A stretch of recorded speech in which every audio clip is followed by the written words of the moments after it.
Hello mga katropang Pochi! Welcome again in my YouTube channel, the Bisayang Bulanon Vlog.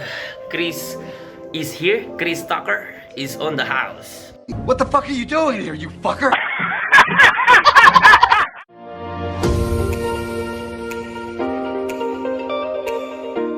Nandito pa rin tayo mga kapochi sa loob ng pinakamaganda at pinakabagong barko ng Costa, ang Costa Firenze. Katropang Pochi, kakatapos lang ng aking trabaho, so pauwi na ako sa kabina. Vlog po natin ngayon ay samahan nyo ako sa aking kabina at ipapakita ko sa inyo kung gaano kami kamahal ng aming kumpanya. At actually yung kabina namin na ginagamit ngayon ay kabina ng pasahero because Costa is strictly following the COVID protocol. One person in one room. Gamit na muna nila yung kabina ng mga pasahero para sa mga crew para to follow the social distancing. Okay, samahan niyo ako at ipapakita ko sa inyo kung gaano kaganda yung kwarto ng pinoprovide ng Costa para sa amin, ang kwarto ng mga pasahero. Tara, let's go!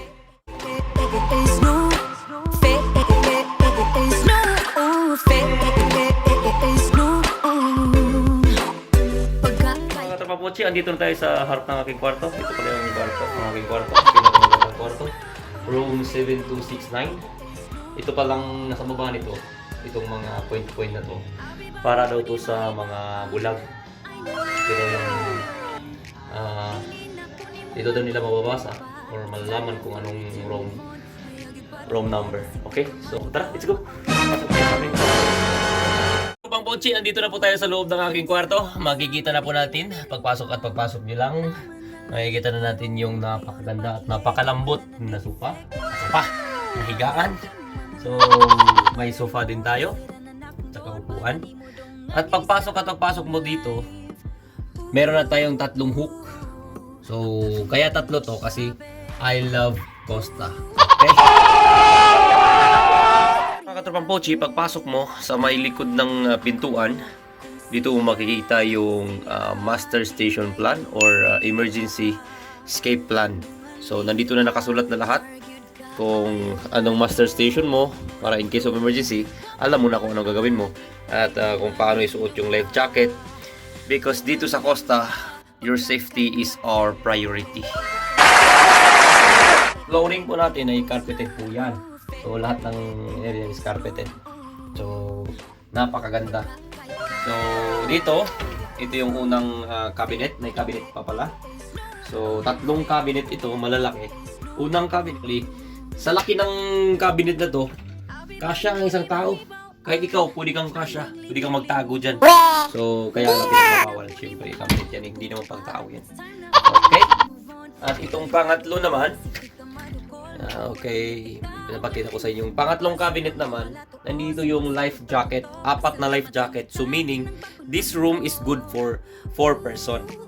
Okay, so hindi lang dalawa, good for 4 person kasi may second floor. Okay, so meron din sa baba na safety vault. So kung may kailangan kang itago, may kailangan kang i-keep. What? Keep naman, sorry. Kung may kailangan kang i-keep na ayaw mong mawala talaga, so ilagay mo na lang dito. Kahit yung puso ng minamahal mo, pwede mo ilagay dito. Dito, para safety na. Safe na safe, okay? So tayo papasok tayo sa aking mahiwagang CR. Ang mahiwagang mensahe! Napakagandang CR ng aking kwarto. Okay, pasok! So ito yung shower area. Showering area. Kitang-kita yung loob. Singlinaw ng future niya sa feeling mo. Diba? Okay, so dito ko may mapakita ko lang sa inyo. Ito. May signage dyan. So, yan ang signage na nagsabing bawal magtapo ng basura. Talagang dumi lang talaga ang pwede. Kasi may iba naman kasi, syempre yung iba tinatamad. Tinatapon na lang dito yung mga pagkain or anything na hindi siya dapat para dito. Okay? So pinagbabawal po 'yan kasi ang Costa ay may sinusunod na policy on garbage disposal. Okay? So mahigpit na pinagbabawal po 'yan dito kaya kailangan follow the rules tayo. Okay? So, dito rin, may signage din dito. Okay. So, kasi yung aming barko is, ang tawag dito, environmental friendly. What? Okay, so, may nakalagay na, I will use again or please change. So, kung ikaw, sa tingin mo, ay malinis pa yung towel mo, siyempre, ilagay mo na lang dyan para automatic, hindi papalitan ng tagalinis mo. Kasi, siyempre, malinis pa. Pag nilagpag mo naman dito or anywhere na nilapag mo, automatic kukunin at lalabhan ng tagalinis yan. Kaya kung ako sa inyo, kung hindi naman madumi, i-keep nyo na lang. Pwede mong gamitin sa susunod na araw o ilang araw o isang buwan. Ginagawa mo. Conserve water also. Okay, so tapos sa paglabas mo sa CR, makikita mo dito yung monitor ng AC. So aircon. So kung ikaw ay lamigin, huwag mong palamigin kasi may dalawang choices tayo dito. Ito.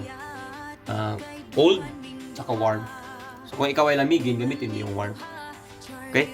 Kung ikaw naman ay mainit, lagi yung katawan or yun na, gusto mo ng malamig, siyempre babaan mo. Lagay mo sa cold. Okay. So ganun ka-high-tech. Tsaka mayroon ding isa dito. Isang hook. Alam mo kung para saan to? Kung galing ka ng grocery, ba may plastic ang dala, ito ilagay mo dito. What the fuck are you doing here, you fucker? Lagayan ng grocery. Joke lang. Lagayan ng towel actually. Okay? So, dito rin, para maano mo, sa gilid. Ito yung lampara. Kung sa amin kasi sa bukid, kasi bukid naman, taga-bukid ako eh. Actually, it's my pleasure to have this kind of room. My best experience or it's my best pleasure. So, ito kasi, tignan mo, napaka-high-tech. Hihimas-himasin mo lang to. Pag himas-himas mo ng ganito, konti, isa, dalawa, tatlo, iilaw at iilaw. Okay? Napaka-high-tech. Bagong-bago. Sa Costa mo lang makikita. Okay. The best. Okay. Pagpatay mo naman, hihimas-himasin mo. Parang hihimas-himas mo lang yung itlog mo. Oh my God! Dito tayo sa bed. Itong bed na to, good for 2. Pero masyadong malaki, kaya 3 kasya eh. Tsaka sa uluhan mo, makikita mo dyan yung picture ng City of Florence.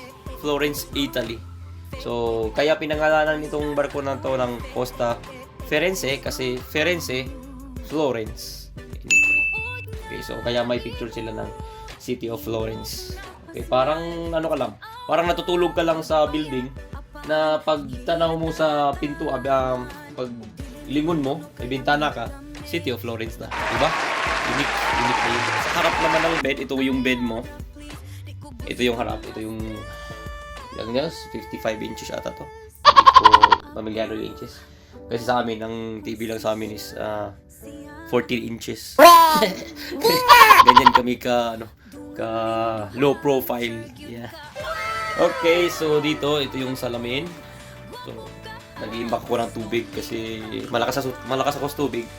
Pero pag ginugutom ako, may pagkain ako ng konti. Okay. May soft drinks din ako.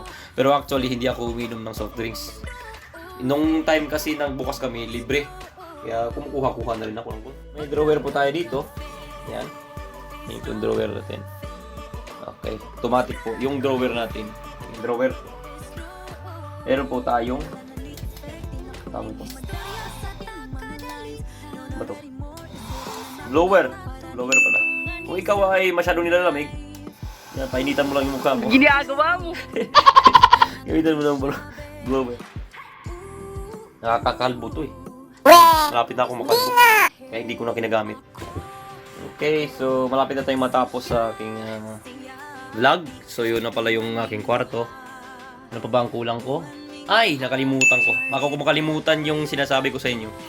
Ito yung tinatawag na second floor. Ito.